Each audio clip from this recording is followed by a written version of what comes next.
let me thank Sant'Egidio for this invitation to speak on this important theme, that peace is possible.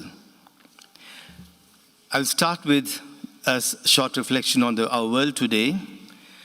Our world today has been going through moments of global insecurity due to the COVID-19 pandemic, which has taken away 4.7 million lives and has made the world tremble with fear.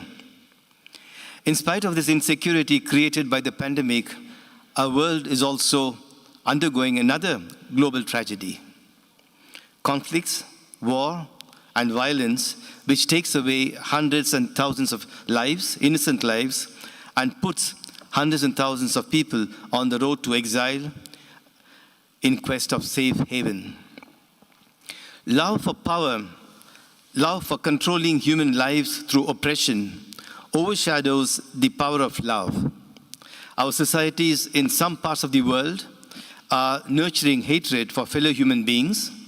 In other parts of the world, war bred by poverty and oppression continue to dehumanize people, and elsewhere, environmental degradation, corruption, and injustice lead to war and division among the people, resulting in untold sufferings for the most vulnerable. As a result, as Pope Francis said in Fratelli Tutti, every threatening situation breeds mistrust and leads people to withdraw into their own safety zone. Yes, our world is trapped in a strange contradiction. We believe that we can ensure stability and peace through a false sense of security sustained by a mentality of fear and mistrust. Fratelli 2026. It is in this context of violence, conflict, and suffering that I want to make the optimistic affirmation, yes, peace is possible. It must be promoted because wars, violence, and conflicts are acts of injustice based on vested interests leading to division. The best way to solve the problem is to address the causes, ask the leaders to take courageous steps, and get out of the silence and talk to those who perpetuate violence. Making peace possible is making dialogue happen. As leaders and as Christians, it is the duty of each and every one of us to provoke the space for open dialogue, based on tolerance and manifestation of the aspiration for interconnecting with one another, in order to become human together. Building peace is giving peace a chance, said Monsignor Taban, a bishop in South Sudan. That is accepting that we are all human beings and together we have a responsibility towards our neighbor. Peace is a gift to each other, and it happens when there are no expectations. It is a free gesture towards the other to build a humanity that lives united. Religions could be a means for promoting peace through interreligious dialogue, which promotes respect and tolerance for all. It also serves as a basis for addressing the different problems related to human existence, such as dignity, caring and sharing for one another, and above all, addressing the differences and the factors that divides the communities. Let me take a few examples. Cardinal Dieudonné Zapelanga is the Archbishop of Bangui in Central Africa. At the height of the Central African crisis, when people were killing each other, he stressed the need for courageous, intelligent, and responsible leadership, and undertook the courage himself and the steps to speak to the enemy. I was with him in Geneva 2 weeks back, and he said, I spoke to the enemy. Leading by example, together with the imam and the pastor, the cardinal broke the silence and indifference of many, including the international community, to speak to the few who were perpetrators of blind violence. They spoke to the people, and I'm just quoting him, to touch their humanity in them and call for reason. Through their courageous acts, they brought to evidence that showed how our world needs desperately peacemakers, healers, and lovers of humanity. And there he said, many were able to follow him. In Sri Lanka, Church leaders and Buddhist monks often come together to reflect on how to promote peace and harmony in the society. Through unconditional dialogue based on mutual understanding, sharing, dialogue and prayers, they are able to motivate and mobilize the people to enter into dialogue. In these examples, we see how religious leaders taking courageous steps could contribute to promote peace and dialogue in the society.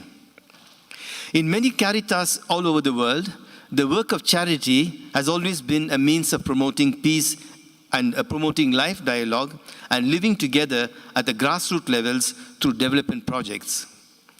In the communities, people share and care for one another, not based on religion, division and differences, but based on a common existence that we are all human together, and together we make humanity.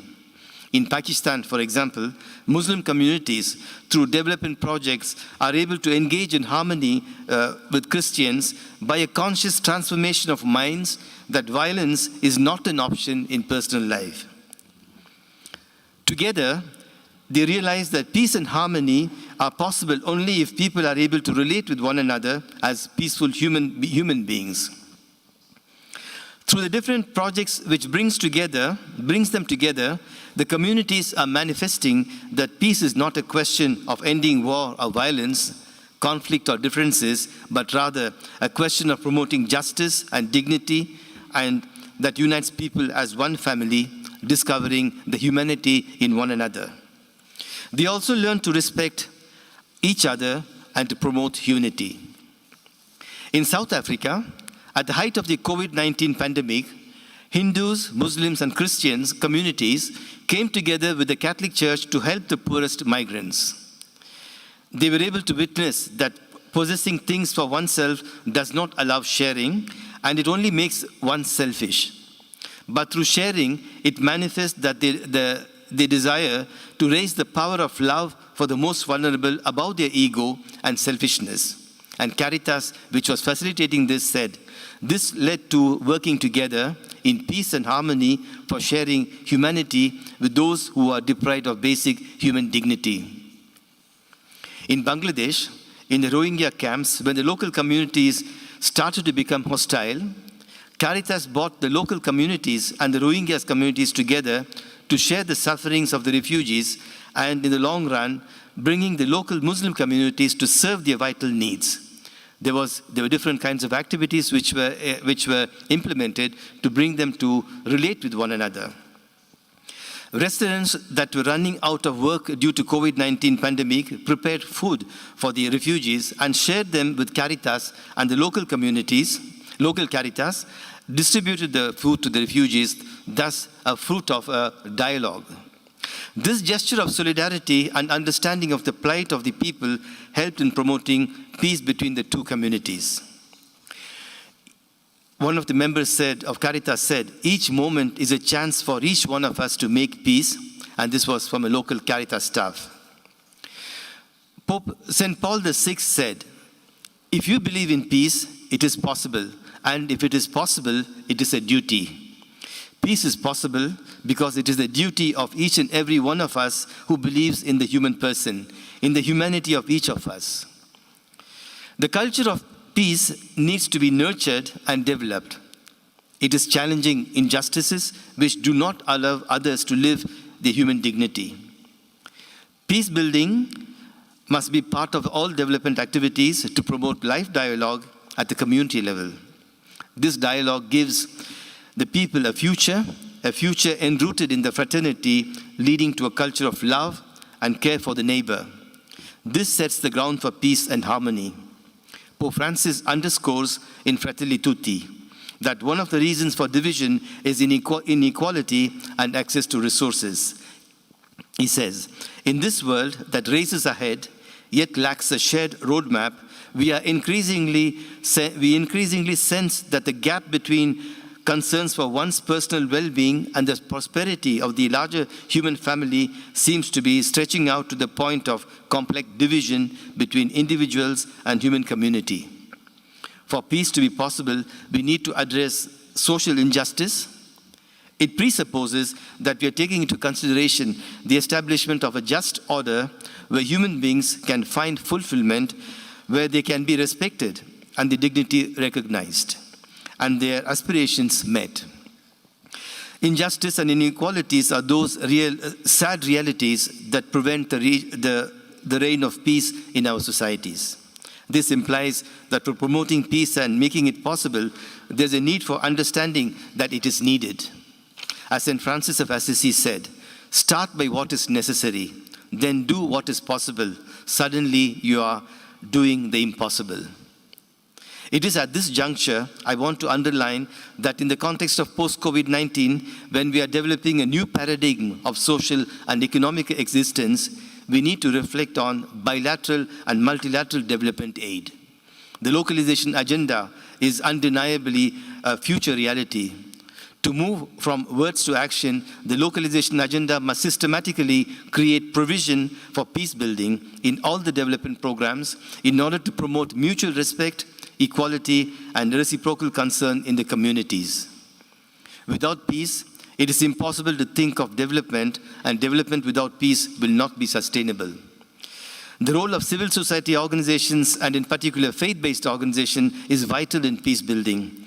They have a relation of proximity with the grassroots and are on the front line in saving lives and also in promoting development activities. This is a priority, and attention must be given to this in order to promote peace and harmony at the grassroots level, and this is also a message for the G20 meeting, which is going to take place soon. I wish to conclude that peace is a manifestation of human compassion, and it reminds us that we are all human beings. We must all be artisans of peace. It is not impossible, and we can make it happen. As Pope Francis said, it is always possible, but we have to seek it. Let us pray for peace. We now need to move from dreaming to concrete action. Making peace possible is in our hands, and we can achieve it. Thank you very much for your attention.